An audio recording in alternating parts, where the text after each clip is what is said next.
আসসালামু আলাইকুম guys, selling life with জিহাদ থেকে আমি জিহাদ। Welcome to my another video. বেশ কদিন যাবত আমি কিছু মেসেজ পাচ্ছি রিসেন্ট 2025 থেকে 26 শিক্ষাবর্ষের মেরিন অফিসার ক্যাডেট অ্যাডমিশনের একটি সার্কুলার প্রকাশ পেয়েছে। সেই সার্কুলারের আদলে আমরা বাংলাদেশে সরকারি এবং বেসরকারি মেরিটাইম শিক্ষা প্রতিষ্ঠান রয়েছে, সেই মেরিটাইম শিক্ষা প্রতিষ্ঠানে কিভাবে অ্যাডমিট হতে পারবো। From ocean waves to mountain roads, welcome to Sailing Life with Jihad. আজকের ভিডিওতে শুরু থেকে শেষ পর্যন্ত আমি আপনাদের মাঝে অ্যাডমিশন গাইডলাইন, ভর্তি প্রক্রিয়া, যোগ্যতা, মেডিকেল টেস্ট, ফাইনাল সিলেকশন ইত্যাদি বিষয় একদম ক্লিয়ারলি বুঝিয়ে দিব। সো ভিডিওটি শুরু থেকে শেষ পর্যন্ত মনোযোগ সহকারে দেখবেন। মেরিন একাডেমিতে অ্যাডমিশনের ক্ষেত্রে সবার প্রথমে আপনাদেরকে যে বিষয়টি জানতে হবে সেটি হচ্ছে বাংলাদেশে মোট কতটি সরকারি ও বেসরকারি মেরিন একাডেমি রয়েছে এবং মেরিন একাডেমি সমূহের আসন বিন্যাস কতটি। মেরিন একাডেমি সমূহে দুইটি বিভাগে ভর্তি করা হয়, সেটি হচ্ছে ডেক বা নটিক্যাল ও ইঞ্জিনিয়ার। ডেক অথবা নটিক্যাল ডিপার্টমেন্টে যারা পড়াশোনা করে তারা ইন ফিউচার মেরিন অফিসার হিসেবে যোগ্যতা লাভ করে এবং যারা ইঞ্জিনিয়ারিং ডিপার্টমেন্টে পড়ে তারা ইন ফিউচার মেরিন ইঞ্জিনিয়ার হিসেবে তাদের ক্যারিয়ার শুরু করে। প্রতিটি একাডেমির আসন বিন্যাস এবং ডেক ও ইঞ্জিন বিভাগ মিলিয়ে ইন ডিটেলস আপনাদের মাঝে তুলে ধরছি। সবার প্রথমে আমি আসি বাংলাদেশ নৌ পরিবহন মন্ত্রণালয়ের আওতাধীন সরকারি মেরিন একাডেমি সমূহের আসন বিন্যাস নিয়ে, যেখানে সবার প্রথমে রয়েছে বাংলাদেশ মেরিন একাডেমি চট্টগ্রাম। একমাত্র বাংলাদেশ মেরিন একাডেমি চট্টগ্রামে মেল এবং ফিমেল উভয় ক্যাডেটের আসন রয়েছে।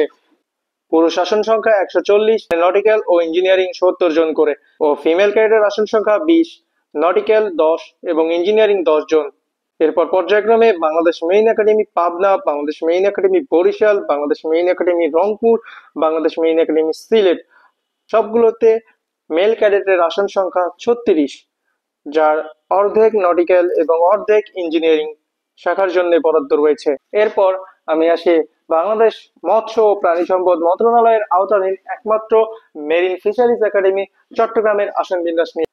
মেরিন ফিশারিজ একাডেমি চট্টগ্রামে রয়েছে মেল এবং ফিমেল উভয় ক্যাডেটের আসন। মেল ক্যাডেটের আসন সংখ্যা 40, নটিক্যাল 20, ইঞ্জিনিয়ারিং 20। ফিমেল ক্যাডেটের আসন সংখ্যা 6, নটিক্যাল 3, ইঞ্জিনিয়ারিং 3। এরপর বাংলাদেশ নৌ পরিবহন মন্ত্রণালয়ের আওতাধীন বেসরকারি মেরিন একাডেমি সমূহের আসন বিন্যাস নিয়ে সবার প্রথমে ইন্টারন্যাশনাল মেরিটাইম একাডেমি ঢাকা, আসন সংখ্যা 70, nautical 35, engineering 35। Western maritime academy Dhaka, যার আসন সংখ্যা 40, নটিক্যাল 20, ইঞ্জিনিয়ারিং 20। মাস মেরিন একাডেমি চট্টগ্রাম, যার আসন সংখ্যা 40, নটিক্যাল 20, ইঞ্জিনিয়ারিং 20।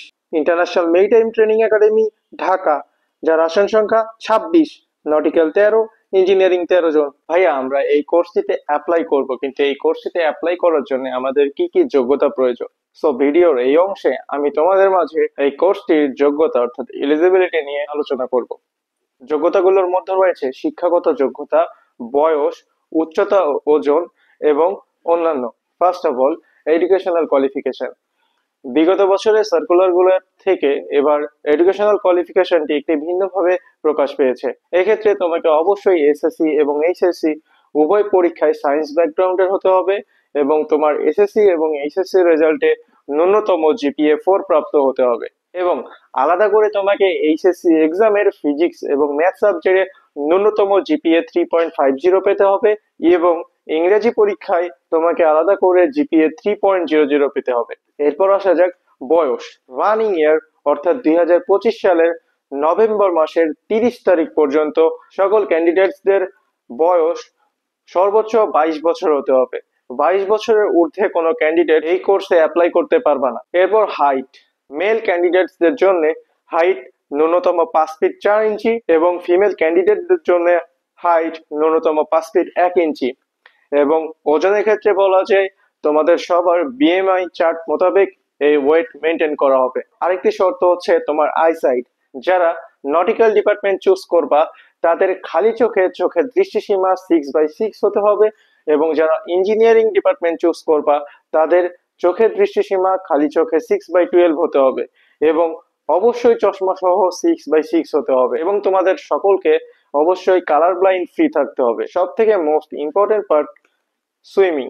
ক্যান্ডিডেটসদের অবশ্যই একটানা 60 মিটার সুইমিং সম্পন্ন করতে হবে। আমি আবারও বলছি, একটানা 60 মিটার সাঁতার তোমাকে কাটতে হবে। সাঁতার না পারলে তুমি এই কোর্সে অ্যাপ্লাই করতে পারবে না। সো যারা সাঁতার জানো না তারা খুব দ্রুতই সাঁতার শিখে ফেলো। এরপর দ্য লাস্ট থিং ইজ, তোমাকে অবশ্যই বাংলাদেশের নাগরিক হতে হবে এবং আনম্যারিড হতে হবে। ভাইয়া সবকিছু তো আলোচনা হলো, তো অ্যাডমিশনের মূল প্রসেস কিভাবে হবে সেটা যদি একটু বলতে। হ্যাঁ অবশ্যই, এখন আমি তোমাকে ফুল অ্যাডমিশন প্রসিডিউর নিয়ে একটি গাইডলাইন দিব। প্রথমত তোমাকে জানতে হবে অ্যাডমিশন প্রসিডিউরের ক্ষেত্রে কয়টি পরীক্ষা অতিক্রম করে ফাইনালি তোমাকে মেরিট লিস্টে তোমার নাম আনতে হবে। 1 number written, 2 number physical test, 3 number oral, 4 number final medical test. Written test, written টেস্টে তোমার মোট 100 মার্কের পরীক্ষা হয়ে থাকবে, যেখানে ফিজিক্স, ম্যাথ, ইংলিশ এবং জেনারেল নলেজ সবগুলো সাবজেক্টে আলাদা করে 25 মার্ক করে মোট 100 মার্কের একটি রিটেন এক্সাম হবে। এই রিটেন এক্সামে ন্যূনতম পাশের হার 50%, অর্থাৎ তোমাকে অর্ধেক নাম্বার পেয়ে পাস করতে হবে। রিটেন এক্সামের ইংলিশ সাবজেক্টে অর্থাৎ ইংলিশে যে 25 মার্ক রয়েছে সেই 25 মার্কে আলাদাভাবে তোমাকে 50% পেয়ে পাস করতে হবে। রিটেন পরীক্ষার জন্য তোমাকে আমি সাজেস্ট করতে পারি তুমি বিগত বছরের কোশ্চেন গুলো একটু অ্যানালাইসিস করবা এবং তোমার এইচএসসি ব্যাকগ্রাউন্ড থেকে ফিজিক্স, ম্যাথ এবং ইংলিশের কিছু বেসিক কোশ্চেন আসবে এবং জেনারেল নলেজ, এক্ষেত্রে তুমি সাম্প্রতিক বাংলাদেশের কিছু বিষয়বস্তু মাথায় রাখবা, এগুলাই মেইনলি জিকে তে কোশ্চেন হিসেবে আসে। এরপর ফিজিক্যাল টেস্ট, ফিজিক্যাল টেস্টে কি কি হয়? ফিজিক্যাল টেস্টে 1 নাম্বার তোমাকে 2 মিনিটে 400 মিটার দৌড় সম্পন্ন করতে হবে। 2 নাম্বার তোমাকে 3 মিটার রোপ ক্লাইম্বিং করতে হবে। 3 নাম্বার তোমাকে প্রপারলি 10টা পুশ আপ দিতে হবে এবং 4 নাম্বার তোমাকে অবশ্যই 60 মিটার সুইমিং সম্পন্ন করতে হবে। সো ফিজিক্যাল টেস্টের জন্য তোমাকে আমি সাজেস্ট করতে পারি, যারা রিটেন পরীক্ষা পার করে ফেলবা তারপরে তোমাদের হাতে কিছুদিন সময় পাবা ফিজিক্যাল টেস্টের প্রিপারেশন নেওয়ার জন্য। সো ওই কয়টা দিন তোমরা অবশ্যই বাসার আশেপাশে যদি কোনো খোলা মাঠ থাকে বা জায়গা থাকে সেখানে 2 মিনিটে 400 মিটার দৌড়ের প্র্যাকটিস করবা। যদি তোমরা এটা কন্টিনিউ করতে পারো, আমার বিশ্বাস তোমরা এক্সামের দিনে অবশ্যই এই পরীক্ষাটি পার করে ফেলবা। এরপর রোপ ক্লাইম্বিং, রোপ ক্লাইম্বিং ইস্যুতে তোমরা মেবি পর্যাপ্ত কোনো জায়গা পাবা না, কিন্তু তোমরা ট্রাই করবা 3 মিটার উঁচু কোনো স্থানে একটি শক্ত মজবুত দড়ি বেঁধে হাত বেয়ে বেয়ে ওপরের দিকে যেন উঠতে পারো। তো মাথায় রাখবা দড়িটা যেন অবশ্যই মজবুত এবং শক্ত হয়, কেননা তুমি দড়ি ছিঁড়ে নিচে পড়ে যাওয়ার একটি রিস্ক থেকে যায়। এরপর আসা যাক পুশ আপ। পুশ আপ আসলে খুব ইজি একটা বিষয়, তুমি যদি রেগুলার পুশ আপ দাও তাহলে ইজিলি এক্সামের দিনে 10টা প্রপারলি পুশ আপ তুমি দিতে পারবা। এরপর আসা যাক ফিজিক্যাল টেস্টের মোস্ট ভাইটাল পার্ট, সেটি হচ্ছে সুইমিং। তোমাকে অবশ্যই সাঁতার কেটে 60 মিটার যেতে হবে। আমি আবারও বলছি 60 মিটার সাঁতার তোমাকে সম্পন্ন করতে হবে। যারা সুইমিং পারো না তারা এই সুইমিং টেস্টটি পার করতে পারবে না। পরীক্ষার দিনে এমন হতে পারে তোমরা যদি প্রপারলি সুইমিংটা শেষ করতে না পারো, তোমাকে আবারও একটি নির্ধারিত ডেট দিবে যে এই ডেটে এসে তোমাকে সুইমিং শেষ করতে হবে।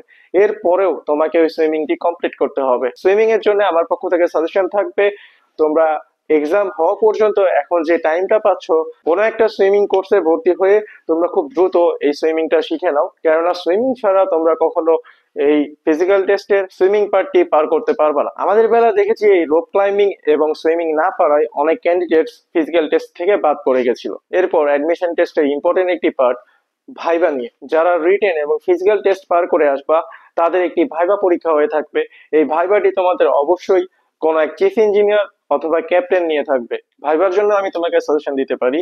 তো সেখানে কিছু বেসিক কোশ্চেন করে থাকে, তোমার পার্সোনাল কিছু কোশ্চেন করে থাকে এবং ধরো তুমি ইঞ্জিনিয়ারিং ডিপার্টমেন্ট কেন চুজ করতেছো, তুমি নটিক্যাল ডিপার্টমেন্ট কেন চুজ করতেছো, এটা তুমি তোমার মতো সাজিয়ে অ্যান্সার দিবা এবং ভাইবা বোর্ডে খুব স্মার্টলি এন্ট্রি নিবা এবং খুব স্মার্টলি এক্সিট করবা। এরপর আসি final medical test. Final medical টেস্টের ভিতরে তোমার ফুল বডির একটি চেক আপ, অর্থাৎ ফুল বডি বিভিন্ন ধরনের টেস্ট হবে। সেই টেস্ট গুলোতে তোমার যদি বডির ফিজিক্যাল আর স্ট্রাকচারাল কোনো প্রবলেম না থাকে তাহলে তুমি ইজিলি ওই পরীক্ষা পার করতে পারবা। লাইক কারো পাইলস, হার্নিয়া ইত্যাদি টাইপের কিছু প্রবলেম থাকে, তারা কখনো এই মেডিকেল টেস্ট পার হতে পারবা না। এবং মেডিকেল টেস্টের ইম্পর্টেন্ট পার্ট হচ্ছে আই টেস্ট। তোমাকে আলাদা করে ডিজি শিপিং থেকে আই টেস্ট নেওয়া হবে, সেই আই টেস্ট তোমাকে পার করতে হবে। এখন ভাইয়া সবই তো বললেন, কিন্তু অ্যাপ্লাইটা করব কিভাবে? সিম্পলি অ্যান্সার ভাইয়া, তোমরা খুব সহজেই এটি অ্যাপ্লাই করতে পারবা। গুগলে যাবা, গুগলে গিয়ে www.toscadet.government.bd নামে একটা ওয়েবসাইট আছে, সেখানে সার্চ করবা, সেখানে দেখবা বাংলাদেশ মেরিন ক্যাডেট সার্কুলার যে অপশনটি আছে সেখানে ক্লিক করার পরে একটি অ্যাপ্লাই অপশন আছে। সো সেখানে তোমার পার্সোনাল সকল ইনফরমেশন সঠিকভাবে পূরণ করে অ্যাপ্লাই করে ফেলো। অ্যাপ্লাইয়ের ডেডলাইন 6 ডিসেম্বর। আমি আবারও বলছি, অ্যাপ্লাইয়ের শেষ দিন 6 ডিসেম্বর 2025। জীবনে একবার হলেও সমুদ্রকে অনেক কাছ থেকে দেখতে চাও, তারা খুব দ্রুতই এই মেইন ক্যাডেট সার্কুলারে অ্যাপ্লাই করে ফেলো। আশা করি আপনাদের সকলের এই ভিডিওটি অনেক কাজে দিবে। এই ভিডিওটি ভালো লাগলে আপনারা অবশ্যই আমার ইউটিউব চ্যানেলটি সাবস্ক্রাইব করবেন এবং ফেসবুক পেজটি ফলো করবেন। যদি মেরিন ক্যাডেট সার্কুলার নিয়ে আরো কোনো কনফিউশন বা আরো কোনো কিছু জানার থাকে অবশ্যই কমেন্ট বক্সে জানাবেন। আমি আপনাদের সকল কমেন্ট পড়ি এবং কমেন্টগুলো পড়ে রিপ্লাই দেওয়ার চেষ্টা করবো ইনশাআল্লাহ। তো আজ এই পর্যন্তই। সকলে ভালো থাকবেন, সুস্থ থাকবেন। আল্লাহ হাফেজ।